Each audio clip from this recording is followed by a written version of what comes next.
Proibição do sangue na Bíblia inclui as transfusões de sangue pela medicina? Olá, tudo bom?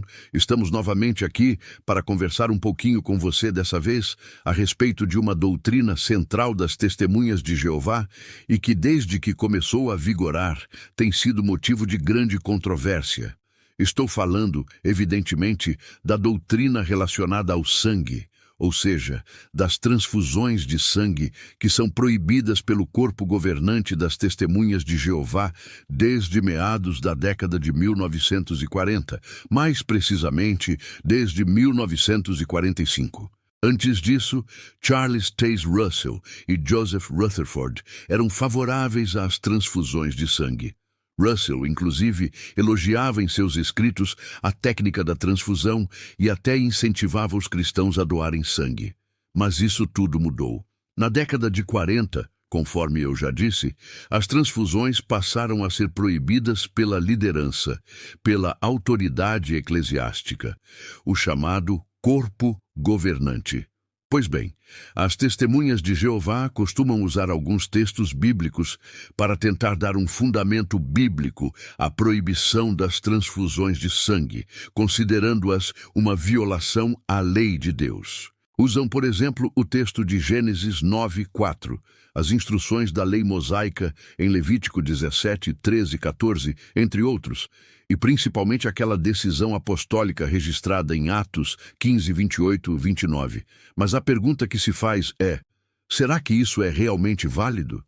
Será coerente raciocinar dessa forma, usar esses textos para proibir a técnica das transfusões de sangue? Todos esses relatos bíblicos falam de um contexto de ingestão de sangue, de comer sangue, sem nenhuma exceção. E isso não se aplica às transfusões, por uma razão muito simples. Imagine um paciente impossibilitado de se alimentar pela boca e alguém resolve administrar sangue na veia dele, apenas sangue. O que aconteceria?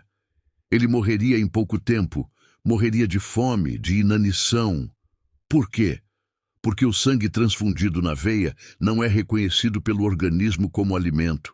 Ele não é digerido, não é absorvido como nutrientes. O corpo humano não reconhece o sangue injetado como alimento. Ele só pode ser reconhecido como tal se for ingerido, se passar pelo trato digestório, o sistema digestivo. As Testemunhas de Jeová, porém, costumam usar ilustrações já prontas, pré-fabricadas, para explicar o assunto. Eu mesmo, quando era testemunha, usava uma dessas ilustrações no campo.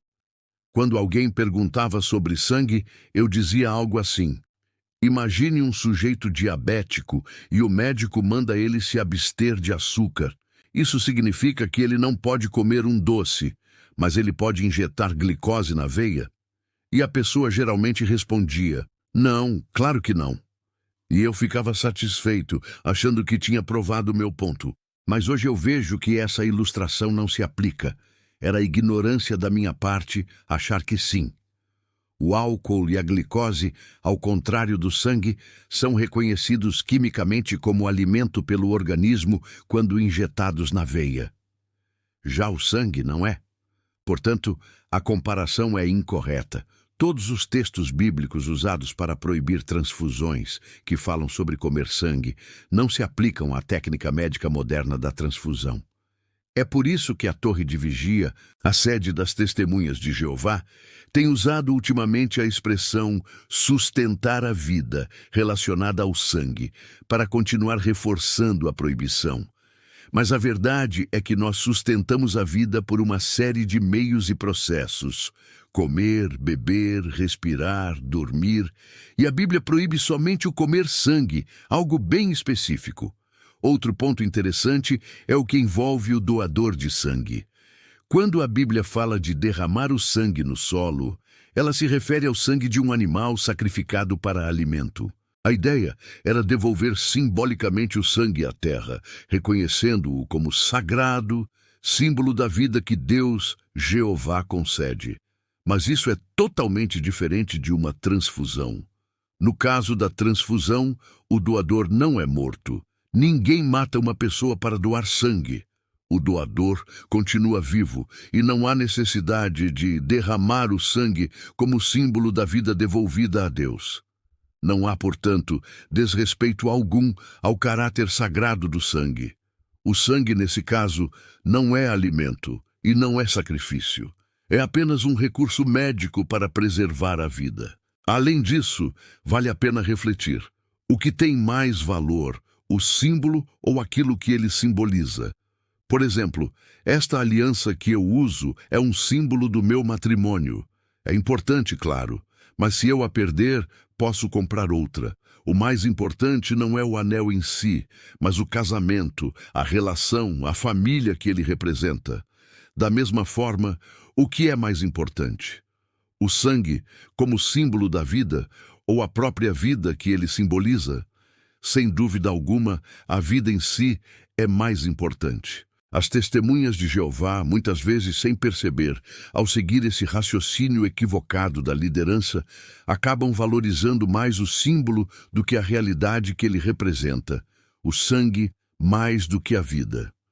Antes de mais nada, gostaria de esclarecer que, evidentemente, eu não estou, e nem pretendo, analisar a fundo todos os aspectos relacionados a essa doutrina.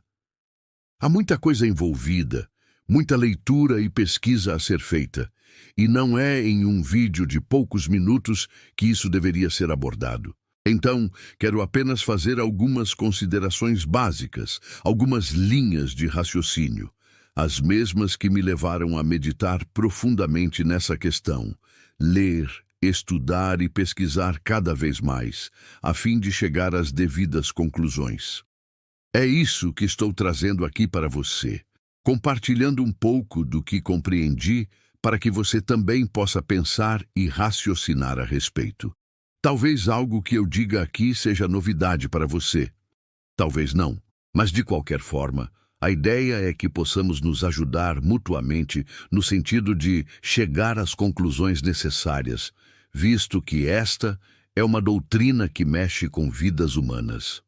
Não é uma questão de menor importância, de forma alguma. Por isso, precisamos estar realmente bem fundamentados em relação a ela. A organização ensina que é inaceitável para os cristãos receber uma transfusão de sangue. Contudo, na doutrina atual, as chamadas frações de sangue são permitidas, algo que nem sempre foi assim. Há um longo histórico, com idas e vindas, mudanças de entendimento e decisões que, em certos momentos, chegam a parecer bastante surreais. O fato é que hoje, de acordo com a doutrina da organização, as frações de sangue são permitidas. Isso certamente se deve ao fato de que as transfusões de sangue total tornaram-se cada vez mais raras. Atualmente, o sangue doado é processado e fracionado, e esses diversos componentes ou frações são administrados aos pacientes de acordo com a necessidade. Evidentemente, a organização teve que se adequar a essa realidade, permitindo o uso das frações de sangue. No entanto, ela não abriu mão da doutrina central, o aspecto principal, e continua proibindo aquilo que chama de componentes primários. A Sociedade Torre de Vigia adotou essa subdivisão, afirmando que há componentes primários do sangue: as hemácias, glóbulos vermelhos, os leucócitos, glóbulos brancos, as plaquetas e o plasma sanguíneo.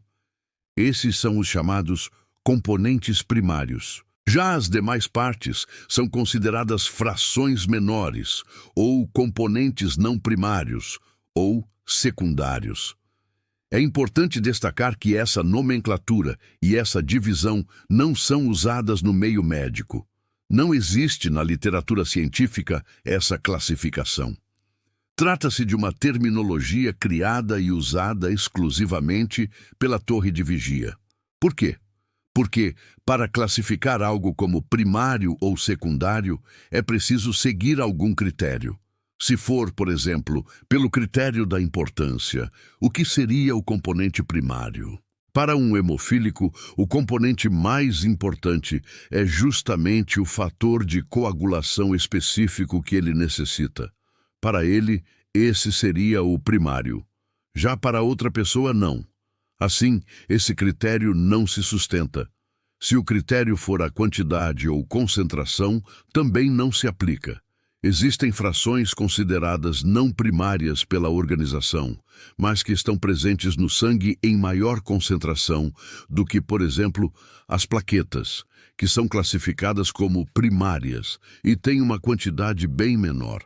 Ou seja, mesmo por esse critério, a classificação não faz sentido. Devemos, portanto, ter em mente que essa divisão entre componentes primários e secundários é algo criado pela torre de vigia, não pela ciência médica. Voltando às considerações. O plasma, por exemplo, é considerado pela torre de vigia um componente primário. Portanto, seria inaceitável para o cristão, segundo a doutrina. No entanto, o plasma é composto de cerca de 91 a 93% de água pura, e os outros 7 a 8% são proteínas complexas, como albumina, globulinas e fatores de coagulação. Pois bem, todas essas proteínas complexas, as frações, podem ser administradas segundo a consciência de cada testemunha de Jeová, são permitidas. Mas o plasma não. Ele é proibido. Ou seja, 93% de água tornam algo inaceitável, enquanto suas partes individuais são aceitáveis. Em linhas gerais, é como se dissessem: você não pode comer um misto quente, porque isso desagrada a Jeová. Mas pode comer o pão, depois o presunto e depois o queijo, na ordem que quiser. Porque isso é permitido, vai da sua consciência. Faz sentido algo assim? Ou vocês acham? Outro ponto interessante, os leucócitos, glóbulos brancos, células de defesa, são proibidos por serem classificados como componentes primários. Mas você sabia que eles estão muito mais presentes em um órgão transplantado do que na quantidade equivalente de sangue em uma transfusão, ou até mesmo em várias transfusões?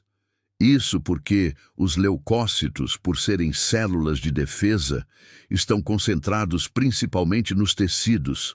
É ali que eles são mais úteis e estão em maior número. Na corrente sanguínea, eles apenas transitam. Portanto, quando alguém recebe um rim transplantado, por exemplo, há muito mais glóbulos brancos nesse órgão do que haveria em uma transfusão de sangue. E, no entanto, os transplantes são permitidos pela organização. Vale lembrar que nem sempre foi assim. Em 1962, os transplantes foram permitidos. Em 1968, proibidos. E, em 1980, voltaram a ser permitidos. Novamente, como questão de consciência para as testemunhas de Jeová. Mas se os transplantes são permitidos, por que uma transfusão de sangue, que é equivalente a um transplante de órgão, já que o sangue é um tecido fluido, não é? É algo para se refletir. E para concluir esse raciocínio, você sabia que Deus permite transfusões naturais de sangue total? Sim. Um artigo médico mostra que em casos de gravidez monocoriônica ou univitelina, onde os gêmeos compartilham a mesma placenta, existem ligações AV, artéria-veia, o que permite transfusões naturais entre os fetos. Será que Jeová criaria um processo natural que violasse a sua própria lei? Vale a pena pensar nisso. Essa questão foi tratada em pesquisas sérias, como as do Dr. Geoffrey Min Taylor, publicadas em revistas médicas, e há muitos estudos nesse sentido. Deixe seus comentários a respeito do assunto. Qual seu entendimento a respeito? Se inscreva no canal e deixe seu like. Isso irá ajudar para que nossos vídeos cheguem a um público cada vez maior e alertando sobre o perigo das seitas de autocontrole, que infelizmente têm deixado muitos traumas nas vidas das pessoas. Muito obrigado e até o próximo tema.